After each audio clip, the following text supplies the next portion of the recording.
गांव की कच्ची गलियां। मिट्टी की खुशबू है, लेकिन हवा में धूल और गर्मी का एहसास है। शांति देवी का घर पुराना है, दीवारों की पपड़ियां उखड़ रही हैं। सुबह के 4:30 बजे हैं। कोमल कुएं से भारी बाल्टी खींच रही है।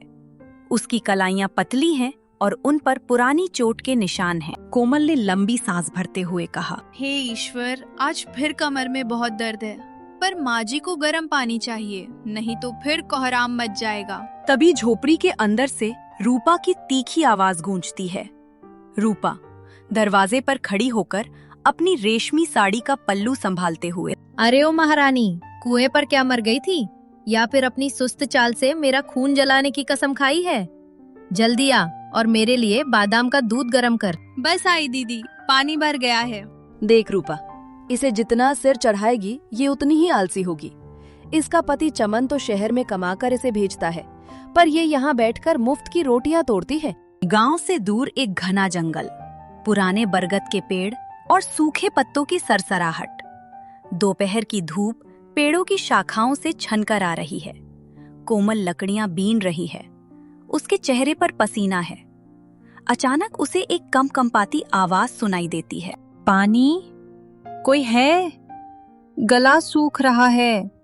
कोमल चौंक कर चारों ओर देखती है, फिर दौड़कर बूढ़ी औरत के पास पहुंचती है। माई, आप यहाँ इस हाल में? रुकिए, मेरे पास लोटे में थोड़ा पानी है। कोमल अपने कांपते हाथों से बुढ़िया का सिर अपनी गोद में रखती है।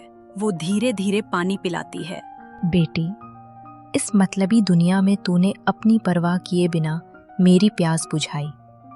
अब मेरी बारी है। अचानक एक तेज नीली रोशनी फैलती है।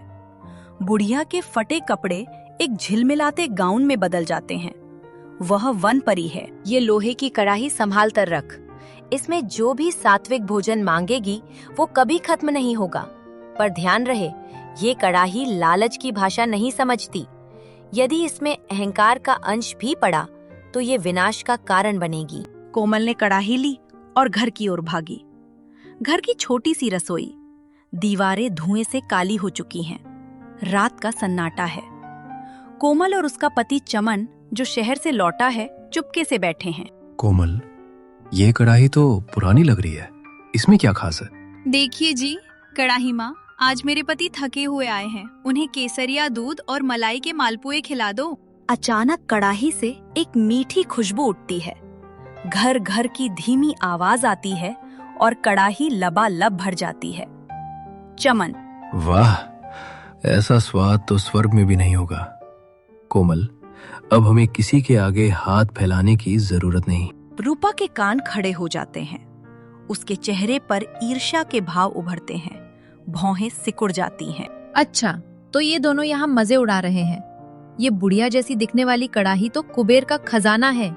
ये मेरी होकर रहेगी। रूपा आईने के सामने बैठी है, पर उसका ध्यान अपनी खूबसूरती पर नहीं, बल्कि पड़ोस के कमरे की आवाजों पर है। रूपा शांति देवी के कान भरती है। माँ जी, आपने गौर किया? कोमल अब बासी रोटियां नहीं खाती। वो और चमन रात को चुपके चुपके दावते उड़ाते हैं। मैंने अपनी आंखों से देखा। उसके पास एक जादुई बर्तन है। क्या? मेरे घर में रहकर मुझसे चोरी? आज रात उसे सबक सिखाएंगे। रूपा और मदन कोमल की रसोई में घुसते हैं। कोमल और चमन गहरी नींद में हैं। आ गई मेरी किस्मत। अब मैं इसे बाजार में किराए पर दूंगी। पूरी दुनिया मेरे पैरों पर होगी। रूपा, जल्दी मांग इससे कुछ, वरना कोई जाग जाएगा। ए जादुई कढ़ाई, मुझे सोने की अशरफिया दे। मुझे दुनिया का सबसे कीमती तेल दे, जिसे मैं बेचकर रानी बन सकूं। कढ़ाई अचानक कांपने लगती है। उसमें से एक डरावनी गूंज निकलती है। परी की चेतावनी याद नहीं रही। कढ़ाई ने लालच की गंध पहचान ली थी। कढ़ाई से उबलता हुआ काला तेल झड़ने लगा। वो इतना गर्म था कि जमीन जलने लगी। रूपा घबरा गई। अरे, ये क्या है? रुक जा, मुझे तेल नहीं चाहिए, बस बंद हो जा। लेकिन तेल अब लावा की तरह बहने लगा। पूरे कमरे में धुआं भर गया। आग की लपटें दीवार फांदने लगी। शांति देवी बाहर खड़ी अपनी झोपड़ी को जलते देख रोने लगी। जलता हुआ घर। कोमल अपनी जान जोखिम में डालकर आग के बीच कूदती है। कोमल जलते हुए खंभों के बीच से रास्ता बनाती हुई रूपा तक पहुंचती है। रूपा कोने में दुबकी हुई रो रही है। दीदी भागिए यहाँ से, कड़ाही माँ से मैं प्रार्थना करती हूँ। कोमल कड़ाही के सामने घुटनों के बल बैठ जाती है। उसकी हथेलियां जल रही हैं, पर उसके चेहरे पर शांति है।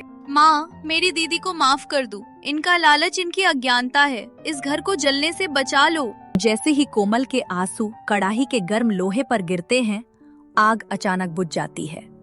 तेल पानी में बदल जाता है। सन्नाटा छा जाता है। सुबह का सूरज निकल रहा है। घर का एक हिस्सा जल गया है, पर परिवार एक साथ बैठा है। कोमल, मैंने तुझे हमेशा दासी समझा, पर तूने मुझे बहन माना। ये कड़ाही मेरे लालच के बोझ से पत्थर हो गई है। मुझे माफ कर दे। आज मुझे समझ आया कि असली जादू किसी बर्तन में नहीं, बल्कि मन की शुद्धता में होता है। उस दिन के बाद शांति देवी के घर में कभी भेदभाव नहीं हुआ। जादुई कड़ाही अब सिर्फ तब काम करती थी जब कोई भूखा द्वार पर आता था।